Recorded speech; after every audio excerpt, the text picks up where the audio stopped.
Hello viewers, this is travel with Ali. আসসালামু আলাইকুম। আপনাদের সবাইকে আন্তরিক শুভেচ্ছা জানাচ্ছি আমার এই চ্যানেলে। আজকে আমরা চলে আসলাম সুবর্ণগ্রাম রিসোর্ট, যা বর্তমানে বেশ হাইপে উঠেছে। তো আমি আসলে আমার পুরো পরিবার নিয়ে একটা গাড়ি ভাড়া করে নিই এবং সেই গাড়ি ভাড়া নিয়েছিল ৫,২০০ টাকা এবং তারপর আমরা চলে যাই রিসোর্টে। খুবই অল্প সময়ের মধ্যে আমরা চলে যাই। দেখতে পাচ্ছেন টিকিট কিনে ফেলেছি এবং বাচ্চাদের জন্য আলাদা টিকিট রয়েছে এখানে। তো সবাই টিকিট কেনার পরে আমরা প্রধান ফটকে ওয়েট করছিলাম। এই হচ্ছে প্রধান ফটক দিয়ে উঠে যাচ্ছি আমরা। এই হচ্ছে আমার দলবল, দেখতে পাচ্ছেন। সামনে আসতেছে কমল। এই হচ্ছে আমার ওয়াইফ নীলা। তো ভিউয়ার্স, আজকে আমরা চলে আসলাম সুবর্ণগ্রামে চলে আসলাম। এখন এসেই আসলে আমরা টিকিট কাটলাম।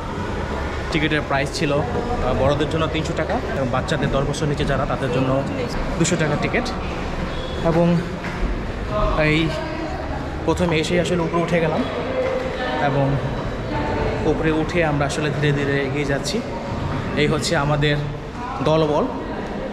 আনাস আবদুল্লাহকে মিস করতেছি, সে আজকে আমাদের সাথে আসে নাই, তাকে রেখে আসছে। এই হচ্ছে দ্বীপ।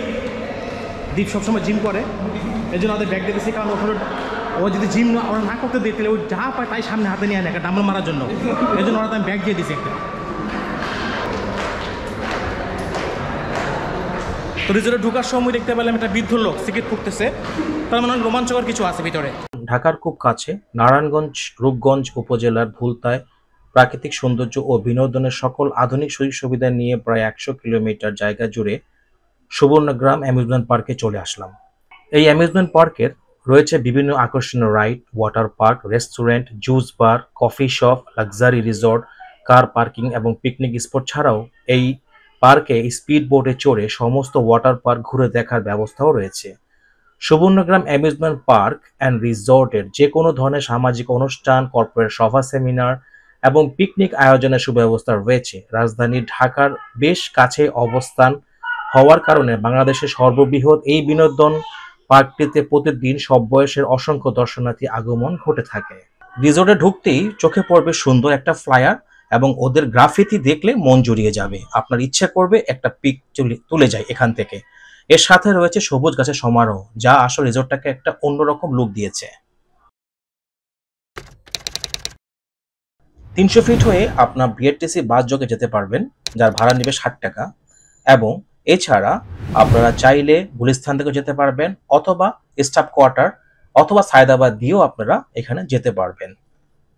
দ্বীপ গ্রাফিতি দেখে তার লোভ সামলাতে পারলো না, সে দ্রুত চলে গেল কিছু ছবি তোলার জন্য। কিছুটা পথ হাঁটার পরে আপনাদের চোখে পড়বে কিছু সুন্দর হাতির স্ট্যাচু, যেটা ওরা বানিয়ে রেখেছে এবং দেখতে বেশ সুন্দর। বাচ্চারা এটা যথেষ্ট এনজয় করে এবং এটার উপরে উঠে ছবি তোলে। এটা কি জয় করলি তুই? কে? আনাস কই? আনাস বাসায় ঘুমায়। এখন যে রাইডটি আপনারা দেখতে পাচ্ছেন সেটা হচ্ছে সবচাইতে ডেঞ্জারাস একটা রাইড এই রিসর্টের, এই অ্যামিউজমেন্ট পার্কে।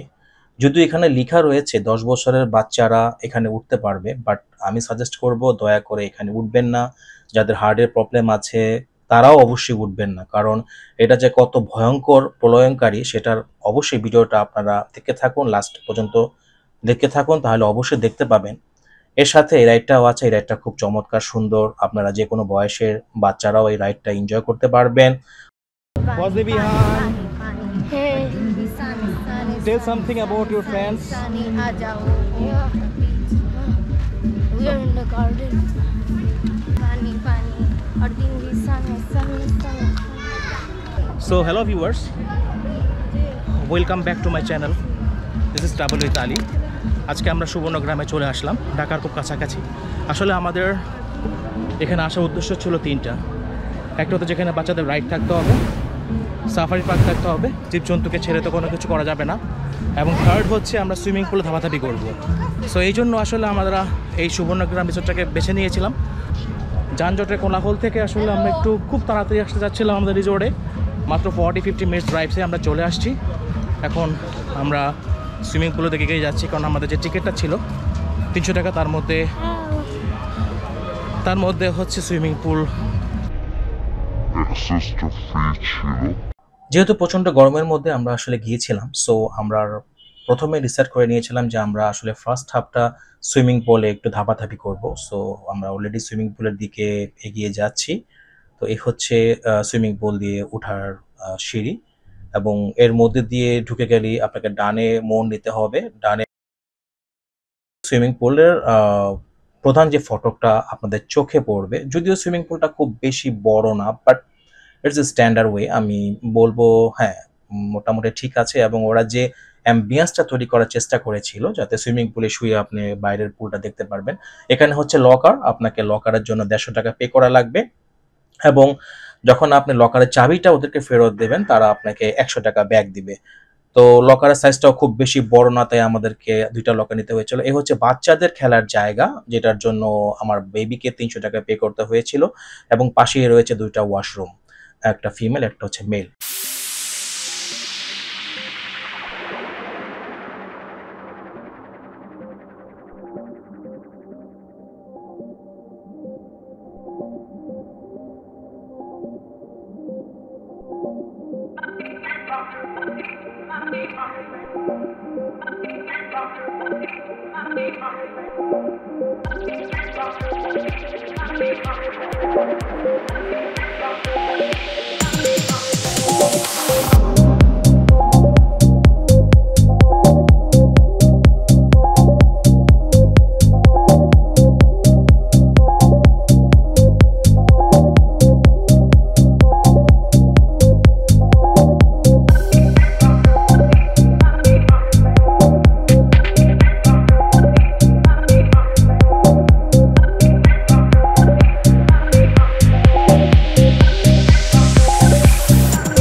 5 ভিউয়ার্স, আমরা সুইমিং শেষ করলাম। এখন আমরা খাবারের উদ্দেশ্যে রেস্টুরেন্ট খুঁজতেছি। পদ্মার রেস্টুরেন্ট দেখাচ্ছে এইদিকে, কিন্তু আমরা যাচ্ছি। আমি আপনাদেরকে বলেছিলাম যে এক টিকিটই ওরা হচ্ছে সুইমিং সহকারে নিচ্ছে। আপনারা কি শুনেছেন? আমি কি সেটা বলেছিলাম? না না না, সেটা না। আমাদেরকে আবার 300 টাকা দিয়ে সুইমিংয়ের জন্য ঢুকতে হয়েছে। এটা হচ্ছে এদের মূল ফান্ডা।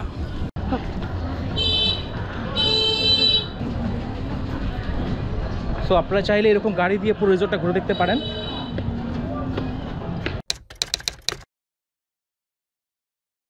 এই থিম পার্কের মূল আকর্ষণ ছিল সাফারি পার্ক, যেটার জন্য আসলে আমরা গিয়েছিলাম। যেহেতু আমার বেবি সাফারি পার্ক যাওয়ার জন্য বেশ বায়না ধরেছিল, তো এখানে যাওয়ার জন্য আমাদেরকে জন প্রতি 100 টাকা করে টিকিট কাটতে হয়েছিল, এবং এটা হচ্ছে সেই ট্রান্সফার যেটার মাধ্যমে করে আসলে আমরা সাফারি পার্কটা ভ্রমণ করছিলাম। দেখতে পাচ্ছেন খুব সুন্দর ইমু পাখিগুলো আমাদের সাথে সাথে চলছিল। দেখতে পাচ্ছেন এই পাশ থেকে ইমু পাখি আসতেছে, এবং এখানে কিছু সুন্দর খোলা মাঠ দেখা যাচ্ছে। খুব সুন্দর একটা পরিবেশ আসলে তৈরি হয়েছিল ওই সময়, বিকজ খুব কাছাকাছি চলে গেছিলাম আমরা সানসেটের। খুব সুন্দর হাঁস দেখতে পাচ্ছেন, দেখেন পাখিগুলো কিভাবে আমাদের কাছে আসতেছে, এবং যেহেতু গাড়ির এখানে খাবার রাখা রয়েছে, পাখিগুলো ঠিক খাবার খাওয়ার জন্য আমাদের গাড়ির খুব কাছে চলে আসার বিধায় এই জিনিসটা এত ভালো লেগেছিল বাচ্চাদের কাছে, তারা খুব যথেষ্ট এনজয় করেছিল।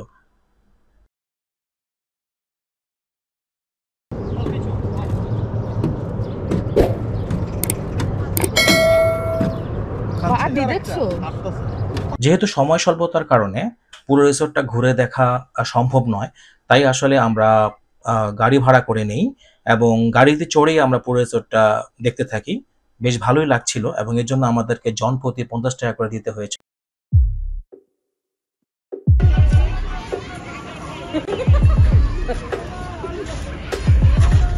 এই টমেটো লাগছে লাগছে, এটা ধরে রাখো ধরে রাখো, ওর পেটে অনেক কিছু গেছে।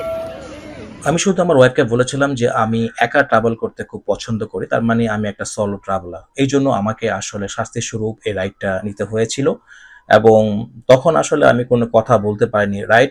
রাইড যখন স্টার্ট হয় তখন আমাকে একটু বেশ ভালো লাগছিল, কিন্তু ধীরে ধীরে যখন রাইড তার মাত্রা বেড়ে যাচ্ছিল এবং স্পিনিং এর মাত্রা এতটাই বেড়ে গেছিল যে আসলে আমরা আর নিতে পারছিলাম না। এই জীবনে প্রথম আমরা আসলে চিৎকার করে বলছিলাম যে ভাই অনেক তো হইছে, এবার রাইডটা বন্ধ করেন। কিন্তু সবসময় আমাদের কমপ্লেইন থাকে আমরা ১-২০০ টাকা দেই, কিন্তু আসলে আমরা রাইডে প্রপারলি চড়তে পারি না, এর আগে শেষ হয়ে যায়। বাট এটার ক্ষেত্রে ছিল সেটা ব্যতিক্রম একটা বিষয়। যাই হোক, এই রাইডটার ভাড়া ছিল ১০০ টাকা। দেখতেই পাচ্ছেন কতটা ডেঞ্জারাস একটা রাইড। এবং লাস্ট যখন ৩টা স্পিনিং করে, তার মানে পুরো 360 ডিগ্রি অ্যাঙ্গেলে আমাদেরকে ঘুরিয়ে ফেলে এবং এমনভাবে মনে হচ্ছিল যে একদম উপর থেকে ছিঁড়ে মাটিতে পড়ে যাব। তো যাই হোক, অনেক কষ্টে আসলে এস্কেপ হয়েছে।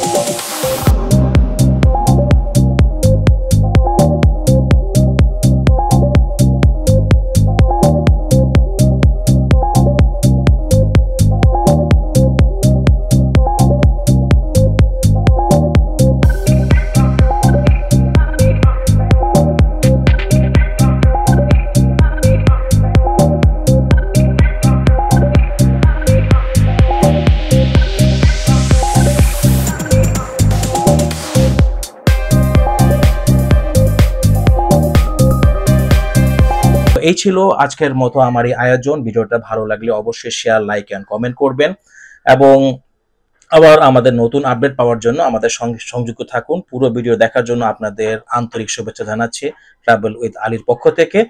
সবাই ভালো থাকবেন, সুস্থ থাকুন, নিরাপদ থাকুন, এই বলেই আজকের পর্ব শেষ করছি।